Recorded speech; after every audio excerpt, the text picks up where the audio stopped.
everybody. My name is Connor Willis, and I will be talking about transgender women in women's sports. So, a volleyball player in North Carolina suffered head and neck injuries due to a biological male spiking her in the face during a game. That a biological male should not be in women's sports at all.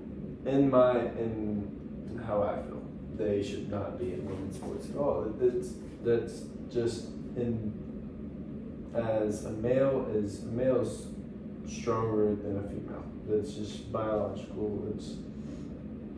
So therefore there's plenty of women's sports, just as Leah Thomas, who won the 500-yard freestyle NCAA Women's Championship, but beat the other girls that were in the 500-yard freestyle by multiple seconds, because it's a biological male competing in the women's 500-yard freestyle. There's Laura Hubbard, who's during the 2021 Olympics was the first trans woman to compete in the women's, and Cece Tiefer, who won the 400-meter hurdles in the NCAA championship. Each of these transgender women were celebrated while biological women were forgotten altogether. And there's sports where women should not, as when I was in middle school, we got rid of dodgeball was taken away when I was a 7th grader in middle school, because there was just so many females that were injured during dodgeball. It was males and females sitting there throwing around dodgeballs, but as a male throws a dodgeball a lot harder than a female does. And when a female gets hit in the face with a dodgeball, it hurts them a lot more than it does a male. It's just how it goes. And so dodgeball was taken away when I was in middle school. In about 2012, we couldn't play dodgeball in middle school or high school anymore. So therefore,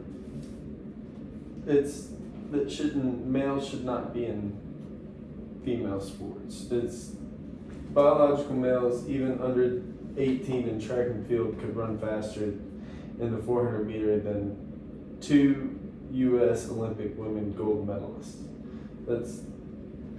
It's ridiculous.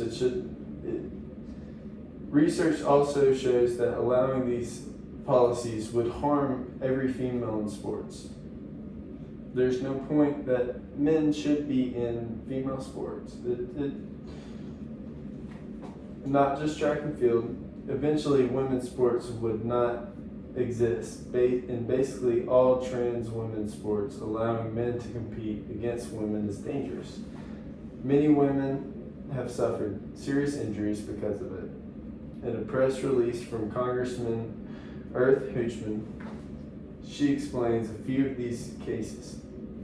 The volleyball, which she suffered head and neck injuries from a male. Get it? A male spiking her in the face. A female hockey player was hit in the face by a male during a game. A cyclist had to quit after a trans woman ran over her after the trail, resulting in injuries. Just ran her over. All differences between male and female come into play when allowing this. Ignoring it put women in harm's way, leading to women no longer having safe places to compete. If a male's competing in every sport that a woman's competing in, then there's no places for women to compete in. So that's the case that I'm saying, is there's no way that a woman can compete in the same place that a man can. There's no reason that they should be there. That's the reason why there's softball and there's baseball. That's why there's women's basketball and there's men's basketball. It's separated. It's because it's different. Men's basketball goals are higher than women's basketball goals.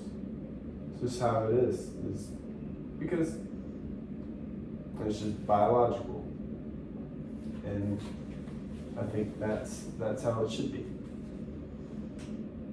Thank you.